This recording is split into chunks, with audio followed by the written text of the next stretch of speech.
Welcome to Disruption Dialogues Podcast Season 2. Listen to the influential leaders and trailblazers from around the world as they share invaluable insights to navigating the fifth industrial revolution. Hello and welcome to another episode of Disruption Dialogues Season 2. I'm Robert Outram, Vice President for Chemicals, Materials and Food for Europe, Middle East at Markets and Markets. Today I'm in conversation with Felix Frowein, Senior Vice President for the Global Consumer Fragrances Division at dsm-firmenich. Felix brings over 20 years of B2B2C experience in global consumer fragrances with a strong track record in leadership and innovation. He drives Firmenich's digital transformation and consumer-led innovation strategy, fostering inclusive growth and inspiring his team. So welcome, Felix, to the podcast. Thanks for joining us today. Thank you for having me. It's a privilege to be with you. So today we're going to talk about a really interesting topic in the chemical industry as a whole. Generally, the chemical industry is quite an old industry and sometimes a little bit behind the times in terms of sort of latest technologies. But today we're going to talk about AI's impact on the fragrance industry and also digital transformation. So we've got a few questions for you to get your teeth into. Topic. Yeah. Okay, brilliant. So let's get into it then. So the fragrance industry, much like the rest of the chemical industry, is quite traditional, spanning many centuries, of course. How have you seen the industry evolving in fragrances?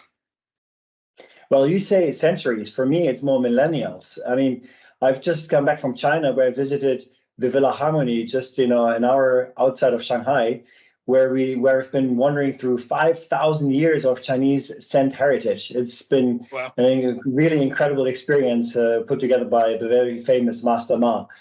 But when we think about the perfumery, sort of, and the evolution of the perfumery, of course, it started all in the area of natural materials, right? Whether it's flowers or woods or incense, all these kind of natural products. And I think then there were 5 really big revolutions in the history of the perfumery industry. The first one was, I would say, around 1880, when some companies, including dsm-firmenich, started to synthesize some of these natural materials. I mean, synthetic scent of the rose and synthetic scent of musk and so forth. And with that, started to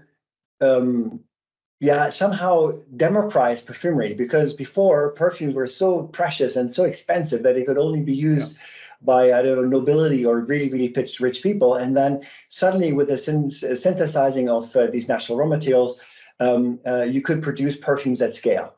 And from that moment on, basically, it's been able to spread and get access to many more people who could afford it. So that, for me, is the first revolution. The second revolution is probably, I would say, in the 1970s, with the invention of the gas chromatograph. So with gas chromatography, you could then measure the molecules in the air, and then afterwards analyze what kind of scent molecules in the air that has been captured. What are those? And it would allow you to reconstitute the scent. And before, you could only reconstitute scents basically by trial and error. You would smell something and then try to mix a number of raw materials to get the scent more or less the same. With the gas chromatography, it allows you to analyze what's really in the air and then reconstitute based on the results of this analysis. So that's, for me, the second big revolution. Then the third one is when in the 1990s, the industry has invented microcapsules, and you could start to encapsulate perfumes, and with that, significantly extend the long lastingness of a perfume perception. So you could then not only produce the scent experience at the moment that you, for example, spray a perfume, but you could extend the perception along the whole usage stage of a significant product. And of course, I'm thinking a lot about fabric enhancers, detergents, and so forth, where these microcapsules are extensively used today around the world. So that's, for me, the third big revolution. And then the fourth one is something that dsm-firmenich has been driven tremendously over the last 20 years, and that is called receptor-based discovery. This is when we really started to analyze all the receptors that we have in the nose. dsm-firmenich has actually discovered over 50 receptors that have been completely unknown before. And so humans have over 400 receptors in their nose, and a combination of these receptors are triggered by the molecules that enter your nose, and then of course trigger a reaction in your brain. And the full understanding of what happens when these receptors are triggered and what combination of receptors are triggered by which molecule, whether as well, nicely smelling odor or maybe sometimes also a malodor, allows you to completely understand and basically decipher the whole set of molecules, and then what it does in your nose and finally in your brain. And that, of course, allows you to program exactly what you would like to achieve the perception of a human being. So that's for me the fourth biggest revolution. And then the fifth, and this is a revolution that we share with many industries, of course, is artificial intelligence. And because artificial intelligence, of course, drives first automation, and then from automation, prediction allows you to predict actually what you're creating, and then finally real augmented creation. And that's what our perfumers today all are. They are augmented creators with the help of AI. So that for me are the big five revolutions that we've seen in the industry over the last, now I said something like probably 150 years. Okay, interesting. Gas chromatography, it brings me back to my years as a degree chemistry student. Seeing all those different peaks on the screen, and those exactly. Yeah, absolutely. That's Splitting exactly all these different volatiles out of these different products. It's a fascinating technology. And the micro encapsulation, when you're pulling the towel out of the cupboard and you get this waft of the fragrance. Exactly. Yeah, absolutely. So they are striking evolutions, as you say. Now, one of the things we do at Markets and Markets, I mean, there are lots of different consultancies out there, but the primary objective of Markets and Markets as a company is to track disruptions within the market space, new revenue streams, new disruptions hitting the market. Yeah. What do you see as the biggest disruption currently in the fragrance industry? Well, hands down, I would say that will be the completely revolutionary business model called Scent-Made by dsm-firmenich. Scent-Made is the first perfume house, you can say, the first perfume house that is completely built on a digital platform. And when we created Scent-Made 2-3 years ago, we took our business model, the business model of dsm-firmenich that existed for over 125 years, and completely, took it apart bit by bit, and then reassembled it the way how we would create a perfume house today if we would found it today, leveraging all the tools and technologies that are existing today, leveraging the legacy, of course, of all the capabilities of dsm-firmenich, but at the same time thinking new economy, thinking all the artificial intelligence, machine learning, data analytics, and so forth, all these tools that we have available today. And the result of that is, as I said, Scent-Made by Firmenich, and it's a new perfume house that allows us to cater or to bring all the capabilities that are and all the knowledge that is available at dsm-firmenich to the very fast growing and very fragmented market of entrepreneurs, newly founded brands, small regional and local companies that also want to tap into all the knowledge and expertise of a company like dsm-firmenich, but because their volume of perfume they're buying is so small, maybe it's not necessarily a company that we've been working with in the past. But we wanted to cater this market as well, and technology allowed us to do this. And let me just give you a few numbers of what we've been able to do leveraging new technology. So far at dsm-firmenich, one account manager, one sales manager can more or less attend to, let's say, 15 small to mid-size companies, small to mid-size accounts. And that is not scalable more just because of the processes, the way things work, and then the process of personalization and so forth. Now, on SendMate, one sales manager can cater to 150 companies. So times 10 the span that they can work with customers. And that's not a question of the size of the customer. It's a question of how efficient are my processes, with cockpits of project management and so forth, but also how efficient is the whole creation process of exactly catering to what this customer wants, so that it's not a lengthy, multi-week, month process, but a very, very efficient process within seconds, actually. And that's, of course, where AI and machine learning is helping us as well. And we've also completely rethought our supply chain, because you need to be able to produce very small lot sizes at scale. And here, of course, all the rapid response systems and so forth the new technologies are providing us with has also been a tremendous help, including new machines and so forth. So really, SendMate is a complete rethink of our industry, and for me, by far the biggest disruption in the industry that I've seen in the last decades. Right. Okay. Interesting. Obviously we sell projects to clients and subscriptions and things like that, and certainly the buying process that we engage with some clients can often take weeks, sometimes even months, to get onboarded onto systems and the documents processed. Yeah. It takes multiple touch points through that system and multiple departments, and it's just that element of it, streaming that down for clients of yours, is I think is very valuable. So sounds good. Look, Robert. Let you give me then another number. Normally in the pre-SendMate area, it would take us approximately 6 to 8 weeks to register a new customer. Why would it take us so long? Just because of the processes and credit checks, and then different people need to sign different documents, and maintenance systems somehow and so forth. It's almost been a way to prohibit to get new customers, so that I can focus on the customers that I already have, right? Absolutely. Now with SendMate, I register a new customer in a second, right? And all the necessary system updates, credit checks, and so forth are done automatically, tapping into a network of suppliers that help us to do that. So it's really it's been a work that took us over a year to streamline and rethink every part of the whole value chain. Yeah.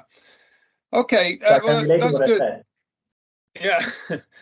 So how do you see the current economic environment affecting fragrance demand? On the one hand, we hear stories of the automotive industry declining. People put off big purchases like buying a new car, for instance. But small purchases that make them feel good, like a new perfume, for instance. Sometimes we actually see an increase in sales in some of these FMCG products in industry downturns. So first of all, how has the fragrance industry been for you? Have the premium products been hit hard? And then also, I'll be interested to know how you at DSM-firmenich tackle industry downturns. What strategies do you put in place when there's hard economic times? Sure. Look, it's not the first time that we're hitting these cycles, right? I think it's something that we've been observing multiple times, and so I think we have a pretty good foresight of what's happening next. I think in general, what you see in these economic downturns, when the spendable income for consumers are getting more and more squeezed, I would say, the market of products are getting more and more polarized, meaning either consumers decide there's a specific product that creates a value for me that I'm willing to prioritize in my wallet, from the money that I have in my wallet, versus something else. So, but for that, the product must be so amazing that I would say, I prefer to buy this amazing perfume, this amazing fabric conditioner, this amazing shampoo, that is really expensive, but it really provides me that this experience or the value that I'm looking for, and I prioritize this purchase versus, I don't know, going to the movies, buying organic food, or buying the new iPhone, right? So but for that, you really need to stand out, and you need to show the consumer why they should pay this premium price. But there are a lot of people who really care, and so they're ready to do this. Or people buy the most economical option that they have in the market.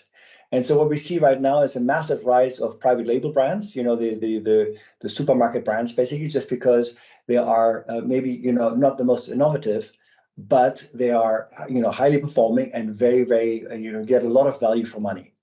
So those people that are squeezed in these economic downturns are usually the ones that try to position somewhere in the middle, somewhat premium, but not really, and the premium value is not really well defined, or not really the cost leader, because they're consumers say, either want to have something amazing or want to have the most economical viable option. And the other ones who get really squeezed is those who think they get away with not enough performance or not good performance, because even an economical, affordable product needs to be performing. Yeah, I think I've seen it through so many trips that I've done in India and other countries where people really have very, very little to live from, live on $1-2 a day.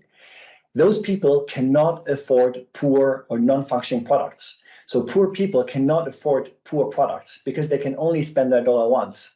And so they better invest it in a product that works, right? So I think there's a lot of polarization. And so we're focusing with our customers right now to make very, very bold statements that consumers understand, how do I position myself, either as innovation leader or as cost leader. Okay, interesting. So you have some good points there.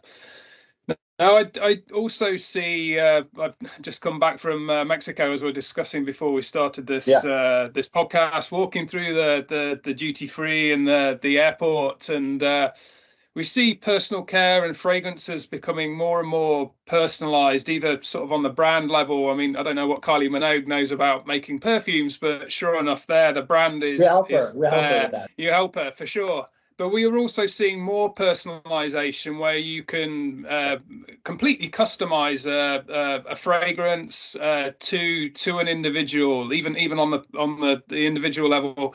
How do you see this evolving in sort of practical terms, or evolving in the future? That's a fascinating topic, and I say I spend a lot of time analyzing what's really happening, because I think it started when I started to work at dsm-firmenich over 20 years ago. The system was still such that the big consumer goods companies, they thought about what would delight consumers, and they would put a range of products on the shelf, and then the consumer would come to the supermarket and then look at the shelf and pick the one product that they feel most resonates with them for whatever reasons. But they had an offer and they could pick from that offer. And e-commerce and the internet has completely changed that, because through the internet, consumers could find themselves with all their most interesting or extreme preferences and create communities. And so you would find, if you find something, if you have a specific preference or a specific fancy, you might not necessarily see that so well recognized when you go to a supermarket shelf. But in the internet, where you have access to all the billions of people, suddenly you find you're not alone with this preference or with this fancy of yours. And so you would, these communities would form themselves. And then, of course, when you have a community, then somebody will also start to cater a specific product to this specific community. And as a result, you will see more and more fragmentation. And there was a real shift in the market from, an industry that has been pushing products into the market through the shelf. You suddenly had consumers pulling specific products for their individual needs from the globe, right? And that, of course, sort of was the first big change. And there are so many different lifestyles and behaviors out there, but they're all being catered to with now individual products. And now one step further, of course, is personalization. I mean, true personalization, not to a consumer group, but to an individual. We see a lot of that happen no more in the premium space because, of course, it's expensive. But we see already some folks, venturing into individual personalization to your individual needs. And I think we're going to see a lot more of that in the future. Yeah, one of the most mind-blowing things I've ever seen in terms of personalization is I was lucky enough to have a tour of BMW's mini plant in Oxford in the UK. Yeah. And when you buy a Mini now, if you've got the money to buy a new car, you can literally choose the tinted windscreen. You can choose what hubs caps it's got on it. You can choose the color. You can choose the seating. You know, it's literally tailored. You build the car yourself, and then that has to get translated to when that car comes down the production line. That window has to be in place. The matching hubcaps have to be there. The correct seat has to be there in that sequence in just-in-time delivery. And how you do that in the fragrance industry is going to be, you know, really, really challenging to give that degree of personalization, and how you link that into the production of fragrances or perfumes or laundry detergents or whatever it may be. Which leads me on to my next question, Felix, is, you know, how do you, this has all got to be digitalized, of course. This can't be a manual thing. How do you see digitalization playing its part in terms of sales channels, in terms of supply chain management, in terms of R&D within your industry? Look, you know, digitalization will revolutionize every part of the value chain. Right? It starts with sourcing of the raw materials, of course, creation, and that's, you know, all our perfumers, as I said before, are already augmented today. It starts with the sales process. You know, Scent by Firmenich is also, you know, a massive AI-enabled and data analytics-enabled sales channel, all the way to supply chain, regulatory, and so forth and so forth. So there is a lot happening, and of course also a massive lever for R&D, for upstream R&D. Just to give you an idea, so far at dsm-firmenich we've been screening 2,000 new to the world molecules every year. So our chemists are creating completely new to the world molecules every year, and those 2,000 are then screened down by you know, different criteria. Of course, safety, regulatory concerns, toxicity, newness to the world. You know, how new does it really smell? Just because the molecule is new doesn't mean that it also gives a completely new scent impression. Performance, stability, price, and so forth and so forth. And you know, we screen down those 2,000 all the way to 4 that we are launching new every year. So new from these 2,000, we only launch 4 every year. So now imagine the enormous power in machine learning and artificial intelligence if you can, you know, take this screening process from 2,000 and then basically, you know, humans, you know, experts screening those 2,000s to a lot more molecules that can be generated also through AI, then already pre-screened, and not only individually, but also in combination with each other, because we know that some molecules actually have a different scent impression if they're combined with something else. And then you can, you know, you get to an eternal number of combinations, but through AI and machine learning, you can actually go through all these combinations. And now, you know, after Firmenich's merger with DSM and their capabilities and personal care, we can not only screen for scent benefits, but also for personal care benefits and other benefits that come with an ingredient. So, you know, there is so much opportunity out there for screening, and only artificial intelligence and machine learning let us do this at scale, so that we can really look at the vast opportunities and the combination thereof. And maybe allow me to make one additional comment coming back to your previous question of mass personalization. AI in general, and I think that's not only in our industry the case, has basically 4 levers. So the first thing that it does is speed, right? It really drives a lot of speed, because it, you know, this machine can do in seconds what experts would need, I don't know, minutes, hours, days, months to do. Specifically when the sample size gets so large. So the first is speed. The second that we can then drive is performance, and really push the performance at the right touch points with the consumer. The third one would then be prediction, so that it can actually predict what a consumer will say to this combination of raw materials. I mean, we have billions of data points of consumer feedback on fragrances that we created. And so moving forward, I will already be able to anticipate or predict what a consumer will say to a perfume that I will create, although the consumer has never smelled the scent before. All right. And then the last one will be mass personalization or really precision creation.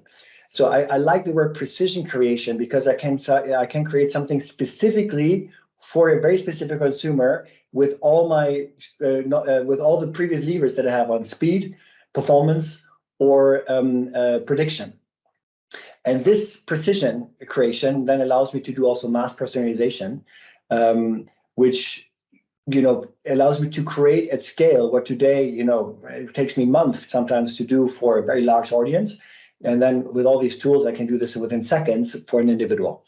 So this is how digitalization will really revolutionize our industry, the perfume industry. And that's why I said in the beginning, it's really, the latest and the fifth big revolution of the industry. Making sense? Okay. Yeah, that makes complete sense. I guess the only question I have is, how far do you take this? I mean, I remember I've been to visited a lot of your competitors, sort of IFF, Givaudan, Simrise, and I remember walking through some of these research labs, and there was a French gentleman in one of the labs that was known as the Nose, and it was his job basically to smell the perfumes, maybe a competitor's perfume, work out what fragrances were in it, and basically create new perfumes or match perfume formulations. Does AI come in and replace this the Nose, or you've mentioned in areas where it can speed it up, but to what extent do you take this process? So we don't anticipate that AI will replace a perfumer. It will replace tasks of a perfumer, but not a perfumer per se. So, right. AI will allow a perfumer to tap into the complete knowledge that exists in 120 years of the existence of this company, right? Of course, creations that all perfumers have done, right? And the knowledge that we get from all the creation, including those that have a lot of market success and maybe those have failed, but also stability data, what raw materials are working in what kind of base. And this is usually a very tedious learning process for a perfumer to understand, specifically because not only one ingredient in one base, but it's a combination of thousands of materials in very, very different bases. So we can help our perfumers to create performing and stable fragrances from the get-go. It is about helping the perfumer to create with precision to delight a consumer at a specific touch point. And I know, this is all something that perfumers had to learn through trial and error in the past.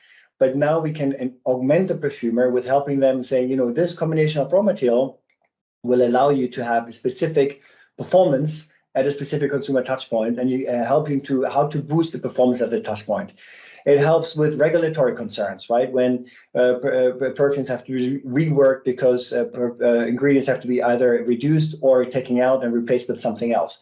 It helps with driving a sustainability agenda because with all the data that we have on each individual raw material of ours and their sustainability footprint, whether it's CO2 or the impact on social on social and the social environment and so forth. All of this is now at the fingertip of our perfumers in their creation system, so that they know how to create a biodegradable perfume, how to create a more sustainable perfume, and also what are the levers to drive to get to the perfect sustainability score, and so forth. So what I'm trying to say is all this knowledge is now put at the service of the perfumers so that they can concentrate on the creative part. And the creative part for me is basically, you have all the rules that has been established over all those years that is then being put at the fingertip of the perfumer through their AI tools, so that then the perfumer can come in and break those rules again. And this is where the creativity is happening, right? When all the previously learned assumptions are then suddenly being put into question, and then with that something completely new is appearing. And that, for the time being, cannot be done by machine. This you need to have the incredibly creative mind of a perfumer. Yeah. Okay. That's interesting. our view. That's my personal view and our view. Yeah, I mean, for sure, it's a big job, and tasks like that, it's just too complex for a human to do a lot of these tasks.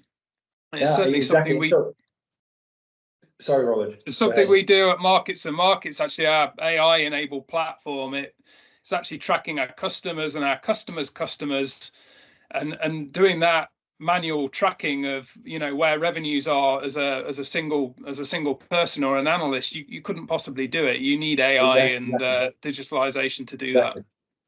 Exactly. Yeah. And so that I fully agree with you. And that's why, we leverage all these tools and we leverage all the data that we have, right? And really truly augment, for example, our perfumers, but basically everybody else as well. And in the meantime, we continue to train new perfumers, right? Because we believe in the job of a perfumer, and that the perfumers will not be able to be replaced completely. They will be able to focus on where they can create value that the machine cannot do. Yeah, And I mean, I'm sure ultimately, someone at the end of the day needs to smell the stuff and give the sign off that it smells good, I guess. exactly. So you mentioned a few interesting things there, Felix. Sustainability. You also spoke very eloquently at the very first question about the Chinese and rose fragrances, from natural products, tree, things like amber and cedar and things like that from wood-based products. What do you see as the future of the fragrance industry? We see things going almost full circle to some extent, heading back to these primary organic natural fragrances and moving away from the artificial things. We see people having much more visibility and much more education and consciousness about what they're spraying on their skin, or what toxins that they're ingesting from the outside. How is this going to affect you? How do you see the future of the fragrance industry going forwards?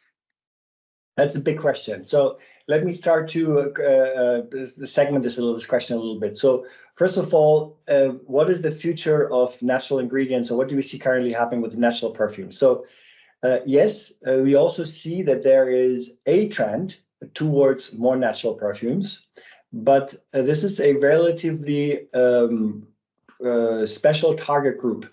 So it's a limited target group that is somewhat growing, but not exponentially growing, of people who want to have 100% natural fragrances, and we can certainly cater to that. Now the thing is, only 7% of the consumers are actually ready to pay more for a natural or a more sustainable products. And natural ingredients are very expensive because they are, of course, planted, harvested, most of the time harvested by hand. Labor cost is increasing everywhere, and then it goes through the whole value chain. So, are you just liking the idea of a natural fragrance because it gives you the impression that it's better for you, or are you also ready to pay more for it because you will need to pay more for it? And this is an interesting debate that we need to have with more and more consumers, because natural does not necessarily always mean better for you. Nature can kill, right? There are natural raw materials that are poisonous and that can kill you, right? So absolutely, it's not always that. It's just natural is easy to understand, and usually because we are part of nature, so it needs to be good for me. I read the other day that if we want to replace all the scent of roses that are currently being used everywhere, across all segments, we have to plant the whole earth 24 times with roses. And wow. The whole planet, meaning, whether ocean or land. So that, of course, is just not possible. And we also need to understand that, synthetic raw materials have been tested extensively, almost like a pharmaceutical product. Yes, sometimes you get new data and then you have to retrieve one of the raw materials to replace it. But, the raw materials that are used today in general are extremely safe for the use, specifically also at very low concentration. So, in general, I think we're moving into a phase of, green chemistry to make, to continue to produce the impact of scent at scale. And then, yes, of course, there are some consumers who are ready to pay more for a specific product, for example, natural product, and we are ready to do that as well. That being said, in most fragrances, no matter what category, you always have a little bit of nature in it, because while synthetic raw materials give you a lot of performance and signal, and you make it cost effective, a lot of the natural products, although a lot more complex and sometimes less safe, give you a lot of soul into the fragrance and the complexity that comes with it. So we most of the time we have a combination of both. Okay. So that was, the your question with regards to, are we going full circle to more natural products? Now, where do I see the future of perfumery going?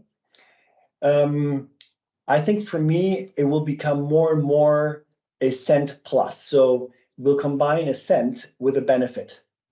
And that benefit can be either, that it's natural, but it can also be that it helps you to enhance, your well-being. It enhance your cognitive capabilities. Like, it allows you to focus more. It can enhance your sexual well-being. It can enhance, your happiness. So I think, we see more and more that, we combine a scent together with a positive emotion with a benefit. So that's the first step, and we're already there, right? So this is the immediate future, I would say.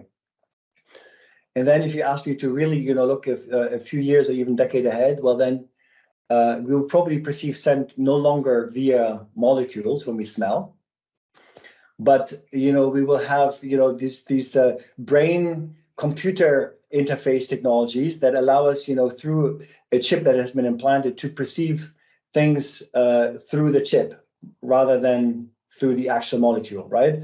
So we've seen already incredible technology happening there, where paralyzed people through the implanted chip can direct robots to do what they want to do, or their implants. We will also then probably have a nose that allows you to perceive things without the actual molecule being in there. So that is, the next thing that, of course, our industry is also preparing for, but I think we're still a few decades away from it. So that's, if we wanted to really look far ahead. Yeah, interesting. Your comment about the well-being, again, I can see cross similarities with the food industry, for instance. So I did a recent project looking at mood ingredients, for instance, in ice cream, of all things. So, looking at things like lion's mane mushrooms and stuff like that. So not only do you have the nutritious, probably not so much with ice cream, but you have the nutrition part of the food, but you're getting an additional benefit on top, that it will change your mood for the better. It will relax you, or it will energize you, etc. And what you're describing there with the perfumes and the fragrances, and if you have the fragrance, but you also have this additional benefit on top of that, I can genuinely see that working. Yeah, absolutely. We see some of that already happening now. It started with sleeping, of course, right? I think everybody knows. I mean, it's ancient wisdom anyway. The lavender, the scent of lavender helps you to relax and sleep and so forth. Yeah. But I mean, this is only the beginning, right? There's a lot more coming. As I said, we just patented a new technology, scientifically proven, that a certain combination of scents allows you to focus a lot more. And we know that focus is one of the biggest cultural diseases right now, more the lack of focus, because we're so distracted, all of us, right? Of course, through social media and all the interaction, that everything's getting so fast that we get bored so quickly. So for many of us, and specifically, of course, the young generation that has been growing up with all this distraction, has more and more difficulty to focus. And we know now what combination of perfume raw materials can actually significantly help you to stay focused on this one task that you want to do, and so you can manage that. It's fascinating, and again, I think there is a lot more to come in that space. Okay, fascinating. Okay, brilliant. Anything else, Felix, you wanted to discuss? Final few minutes, or should we wrap this up? Yeah, I mean, we've touched on so many exciting things. Yeah. And what I love the most is that those 5 revolutions that I mentioned in the beginning, they've never stopped, right? So they have revolutionized our industry, and they still have a revolutionary impact today. So whether it's the synthesizing of natural raw materials, whether it's gas chromatography that still allows you also today to much deeper understand the scent of natural raw materials, and how to create this soul that the nature has been so fascinatingly, impressively capable of producing. And then, of course, technologies that allow us to produce long lastingness or other performance enhancements at certain consumer touch points.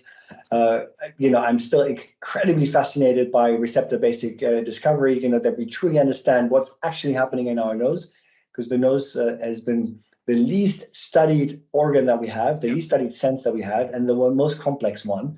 And then, of course, we talked a lot about AI.